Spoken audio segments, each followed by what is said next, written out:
If you're a lineman in charge of keeping the lights on, Grainger understands that you go to great lengths and sometimes heights to ensure the power is always flowing, which is why you can count on Grainger for professional-grade products and next-day delivery, so you have everything you need to get the job done.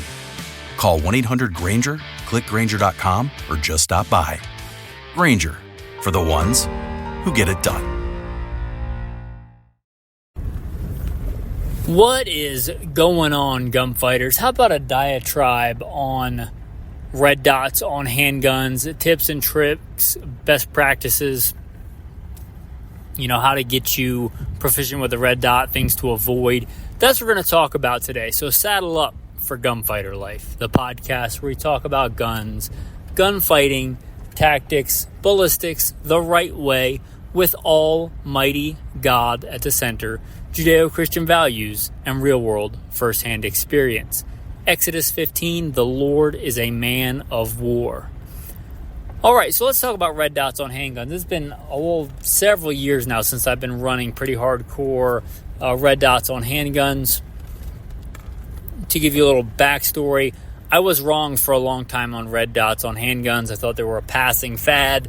I remember the whole laser sights on handguns, and I tried those way back in the aughts, and I thought they were retarded and not very useful and kind of a gimmick. So when the red dots on handguns, I had seen them in competition circles for a while, but when it came to them on carry guns, I was like, nah, these are a gimmick. They're going to be fragile. They're going to break. They're not going to be sturdy enough. It's a passing fad. And I was several years on that, longer than I should have been. When they first came out, I was right to be skeptical. But I was skeptical a lot longer than I should have been when I was the commander of a tactical team. See bio in the show notes. When I was the commander of a tactical team to stop active shooters, I even advised my guys. I would let them carry what they wanted as long as they qualled. But I advised them against red dots. It's like too complicated, going to break. Don't trust your life to things with batteries. And I thought, you know what? Being the kind of man I should be, instead of just dogging on this, let me actually try it. So I actually went out and tried it, and I had a set of standards that I had. And I don't want to make up numbers, but it was something drastic. I had a certain drill where I would draw and get several headshots in a row in a certain amount of seconds at 25 yards, and it was for time, and I had a certain amount of time that I could shoot it. And I've been shooting with iron sights for years. I was a state champion several times over, and practical handgun shooting. I knew my way around handgun shooting with iron sights, and I did just a little bit of training and practice before I tried that drill with the red dot, and I shot it in a fraction of the time. I want to say far less than half the time, and I thought, okay, well, I was wrong. Red dots are a force multiplier. They are better, which is kind of funny because I knew they were on a rifle for quite a while, a Trijicon ACOG or a red dot and aim point. I had used those both in the real world on the job, and I knew that they were force multipliers. Why I was such a stickler on the handgun, I don't know, but I was, and I was wrong, and I corrected that. They are a force multiplier. So some of the things I'm going to tell you here, if you are red dot curious, I'm going to tell you the advice that I took, and the advice that I took myself is train with it on a 22 first. Get a good 22 that's analogous to your shooting, and maybe even a close, it doesn't have to be, but a close representation of what you shoot. If it's a Glock, something with Glock ergonomics, maybe a horrible Glock trigger, and train with it with the red dot in a 22. If you are a 1911 guy, get a 1911, derivative that's optics ready for the 22. If, XYZ, whatever. You get the idea. Train with it in a 22. The SIG P322 is a great one. It's analogous to a lot of modern polymer striker-fired handguns. But get something in the 22 and train with it and compare it obviously to you could even get it and shoot that pistol with the iron sights and then put the red dot on it, or just turn the red dot on and off and train with both and see if it makes sense for you. But train with it on the 22. Now, here is something that I want to say that might make some people angry. If you're a crappy handgun shooter with iron sights, you're not going to be awesome with a red dot. It doesn't work that way. If you are flinching and dropping your shots low left and anticipating recoil with irons, you're just going to be dropping shots low left and anticipating recoil with a shiny dot in front of your face. It's not going to change that. It doesn't mean that you don't have to train. In fact, I'd say you probably have to train more with a red dot. So don't make that mistake. But if you are proficient with a handgun, it is a force multiplier. So, if you multiply it by 2, there you go. If you multiply it by 3, even better. If it's a force multiplier, whatever your force number is. If your force is 0 and you multiply by 0, what you get is 0. You're going to get 0 extra proficiency if you're not proficient with a handgun already. But get it with the 22, train with it with the 22. Get to where you're comfortable with it. And a lot of stuff you can do dry fire. Obviously, if you're working on your presentation, your draw, picking up the dot, you can do that dry fire. But some of the recoil control, following the dot, doing transitions, things like that, under recoil, it's not exactly the same with a 22, but it'll be a lot closer than just dry fire. So obviously dry fire. I've worked on that for a long time. But when you want to start live firing, it's going to take a lot of reps to get proficient with a red dot. So why not do it with a 22? And if it's with the 22 and it's just a practice gun, I don't advocate you just, that's the word I'm looking for, advocate. I don't advocate you just getting a red dot, throwing it on your carry gun and off to the races. That's foolish. Don't trust your life to something unproven. So I would advise you carry whatever you're currently carrying and train with the red dot and the 22 until you're pretty proficient with it. For this, since it's not going to be a defensive gun, a carry gun, I'm not saying you can never carry a 22 for defense. I've done episodes on that. My wife's current carry gun is a 22. But when you're ready for a carry gun with a red dot on it, get a good one. If it's a 22 and it's just for training, go cheap if you want. Get a cheap, made in China, made wherever, red dot sight. If it breaks, then it breaks. It's a cheap training gun. Your life doesn't depend on it. If it comes to a carry gun, get a good red dot. And I am still kind of a troglodyte when it comes to batteries. I don't trust my life to batteries. I was recently training the next door neighbor's girl. She's a young girl, wants to get into shooting. Her parents don't really shoot, and they asked me to teach her to shoot. So I've been very blessed to be able to take her out several times and get her into shooting. I took out one of my training 22s, and lo and behold, the battery died. It's so dim she could barely see it. And it's just an example, right? Red dots, I don't trust in my life to things with batteries. If you want to go cheap on the 22, go ahead. That to say, the only one I'm going to recommend, because it's what I carry currently, this may change in the future, but the only one that I recommend for a hardcore, like you use it hard, ride it hard, is the Trijicon RMR dual illuminated tritium fiber optic, meaning day or night it's illuminated and it doesn't ever take batteries. How is that possible? Fiber optic cables and tritium, radioactive material.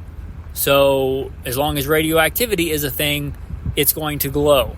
It will die at some point. I think 14-year half-life, but I don't care how long the battery says it's going to last in your optic. That's under ideal conditions, under the ideal setting. When batteries get really, really cold, they may not emit. They may not emit. So you may not be able to see the dot even if your battery's full. It may not work. If the batteries get too hot, they can fail. You leave it in your car, they overheat, whatever. So I'm a big fan of, though, if it's for a carry gun, the dual illuminated Trijicon RMR, tritium fiber optic, because that's the only one that I currently use for defensive purposes. That is the only one that I am going to recommend. Are there other good ones? Are the Trijicon, the regular Trijicon battery powered ones, are they awesome? They are pretty cool. But they take batteries, and batteries being the weak point, batteries die. The other thing I will say about the Trijicon RMR, I want to change my mind. I have taken some training classes from a really good training company. They're not a sponsor. I don't know if they even listen to the podcast, but they have trained me in the past and some of my guys when it came to doing actual actual tactical stuff like private security contract work, and that is PFC, Progressive Force Concepts, out of Las Vegas, Nevada. I highly recommend to me some of the best. I've had a lot of training, but of training that I've had that you can get as a civilian that you don't need to be some kind of secret squirrel to get. That's some of the best training you can get, and it's really good. Progressive Force Concepts. Well, when I was running with them, some of my early training, it was all iron sights. And then I went back and I was still on the red dots are going to break on you. And I noticed one of the instructors who had theretofore been running irons was running a Trigicon. And I said, aren't you concerned that thing's going to break or something to that effect? It's not a verbatim, right? It's not the Bible. It's not verbatim. But I said, aren't you concerned that thing's going to break? And he said, well, iron sights break. You know what? He's absolutely right. If you've been around handguns a lot and ridden them hard and put them away wet and trained hard, iron sights absolutely break. They break. They are a mechanical thing. They break. They come loose. They fall off. They break. They smash. They break. So that's kind of not a valid argument if you say, well, the optic can break. Well, iron sights can break. A story to illustrate this, I was doing wind sprints with my carry gun, which is a SIG 226, single action only, mounted with a Trigicon RMR, and it flew out of the holster, and I dented the barrel. And the gun landed on the optic. I dented the barrel. The optic, although a little mangled, was fine. It didn't break. I didn't break the iron sights on that, but if it had landed on the front sight, I would not be surprised if I had broken that front sight. But that Trigicon RMR stood up to that punishment. So, can optics break? Absolutely, optics can break, but so can iron sights. So it's kind of a fallacy. All guns can break, even your beloved revolver, they break, right? So it's a mechanical thing. Can it break? Yes. But if you get a good quality one, and again, because it's the only one that I currently use for defense, the only one I'm going to recommend is a Trigicon RMR dual illuminated. So, that is what it is. The other thing I'm going to recommend, highly recommend, is a co-witness iron sights. Just like I would tell you on a rifle, you need backup iron sights. On a pistol, you need backup iron sights. You need backup iron sights. If it's just a training gun, again, that's fine. If your dot goes out, then you just pack up your gear and you go home, or you change your battery or whatever. You're not in a fight for your life. In a fight for your life, if the dot goes out or dies or whatever, have backup iron sights. Have backup iron sights. Have backup iron sights. And make sure you can witness them with your optic, because you have backup iron sights, but you can't see them with the optic mounted. That doesn't do you a heck of a lot of good, does it? So, yeah, have co-witness iron sights. And then one thing my buddy was asking, he said he still can't get, and he was one of the guys that worked for me on the tactical team, and he's like, he's a good shooter. He's like, I still can't get used to the red dot. And one thing I told him, I was like, if it's co-witness, just treat it like the regular iron sights and shoot like you would with iron sights. Present it like you would with the iron sights. Look for those sights, and then as soon as you can see the dot in the window, just look at the dot. Like, if you don't have iron sights, you can't really do that. You might be fishing around for the dot. But if you can use the iron sights anyway, just do like you normally do with the iron sights and then transition to the dot. But you can't do that if you don't have iron sights, or if the iron sights are just kind of there hanging out.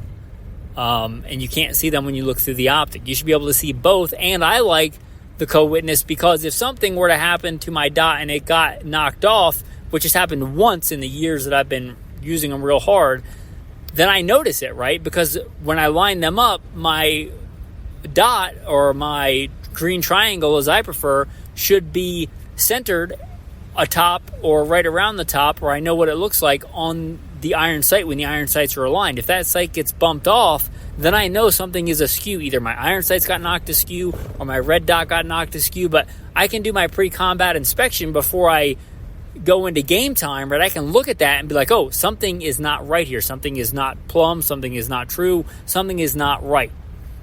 If you don't have your co-witness iron sights, you can't do that either. So co-witness iron sights. Another big thing that I'm going to tell you on the red dots Loctite, Loctite, Loctite, and torque wrench. Do not skimp out with all the money you're going to spend on the gun and the optic on the $6 or whatever it is with inflation now, $10 for your tube of Loctite. Blue Loctite, not red Loctite. There's orange Loctite, that's okay, but not the red Loctite if you ever want to get that thing off again. Blue Loctite or something similar, right? A thread locker. I'm not brand loyal to Loctite per se. It's just the known name brand. However, some kind of good medium strength thread locker on those threads on the optic. And if you're not direct mounting and you're using an optic plate, thread locker on that as well. Thread locker, thread locker, thread locker. And torque wrench. Oh, I think it's tight enough. No. And if you're like me, you have a tendency to over tighten. Unless you are like a professional, mechanic or something, you probably don't have a real good idea of what, whatever 25 foot-pounds is, or inch-pounds, or you get what I'm saying. Read the instructions, use a torque wrench, and know that you're doing it. Too tight can be sometimes worse than too loose. And tighter is not always better. So, with that said, Loctite, torque wrench, if you're going to spend that much money, hundreds and hundreds of dollars, I don't know what a good torque wrench costs because I haven't bought one in a while, but it's not a lot. And I know what thread locker costs, and it's not a lot. So don't skimp on the little things that make a big difference. Some other tips, if you are a real, like to run your guns wet, like a lot of lube, maybe back off of that when you're running an optic because you're going to sling grease and oil and nasty stuff up on that optic like a teenager spewing blood in a mosh pit. So back off a little bit on the lube if you are running an optic. Use the lube that you need, but don't over lube it. You probably haven't ever had so much lube on your gun that it messes with the iron sights. But you may get so much lube that you mess with the view of your red dot. Another thing I will tell you is you will start using Q-tips like a woman. I don't know how women use so many Q-tips, but I'm married and I know that's kind of the case. But women use a lot of Q-tips. You might start using a lot of Q-tips too if you're running an optic, just part of the deal. But I will say resist the urge to clean your optic every time you see a little teeny speck of something on it, right? Every time you see a speck here or a speck there, as long as it's usable and it's not too much of a distraction, just leave it, because over years and years of using the same optic, no matter how gentle you are, you increase the odds that you're going to scratch that optic, even if it's a really good quality glass. So clean it when it needs to be cleaned, but don't think you have to clean every little teeny tiny speck, especially if it's not in the center of the window. So as long as it's still visible and it's not a great distraction on you, don't worry too much about a little bit of dust or a little bit of something on the red dot, because you'll get to cleaning it so much if you're using it a lot that you're going to scratch it, and you can't really get that out very easy. So that's just another little tip for you there on the red dots. And since this episode was a lot of different tactical tips, no tactical tip of the day. And the tactical verse I will end with the one I started with. Exodus 15, the Lord is a man of war. The Lord is a man of war. Thanks for listening, and have a blessed day.